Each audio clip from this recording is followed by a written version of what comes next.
Il y en a beaucoup parce qu'on a toute une gamme très développée. Donc on a bien actuellement une 80 boîtes à peu près en rayon. On va retrouver en fait pas mal de vaisseaux avec des personnages qui vont être associés aux vaisseaux par rapport à des passages de films, d'épisodes qu'on a connus.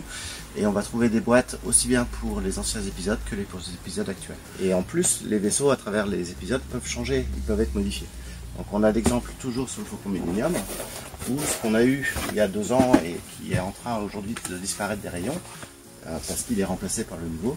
On avait une version du Faucon Millenium où il y avait encore la baie cargo. Donc, si on reprenait chronologiquement l'histoire Star Wars, ça, cette version-là du Star Wars, du vaisseau, est antérieure en fait, à la version actuelle.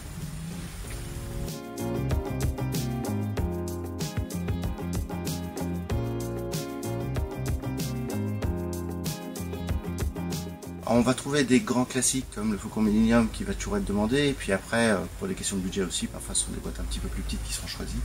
Et on va avoir donc des grands vaisseaux et aussi des petites scénettes qui vont nous permettre de collectionner différents personnages, les accumuler au fil du temps.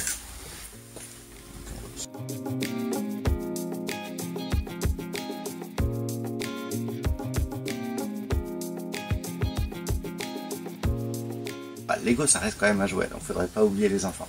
Donc l'essentiel des boîtes, c'est quand même pour jouer, avoir du plaisir de montage. De fait, dès qu'on va toucher aux licences, assez souvent on va trouver des passionnés. On va également du coup avoir une clientèle adulte.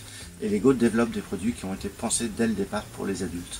Et on va trouver des budgets, soit des budgets importants, donc qui correspondent à des adultes, ou simplement parce que le temps de montage est très très long et derrière ça devient presque une maquette et plus difficile à manipuler pour un enfant. Par exemple le Faucon Millenium dont on a parlé juste avant.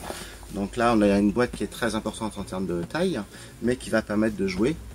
L'enfant peut le manipuler, on va pouvoir l'ouvrir, avoir des scènes à l'intérieur et le jouer. Ce vaisseau-là, il existe aussi pour une version adulte, qui elle fait plus de 10 kg.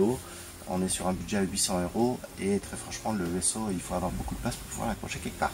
Donc là on n'est plus dans le jeu.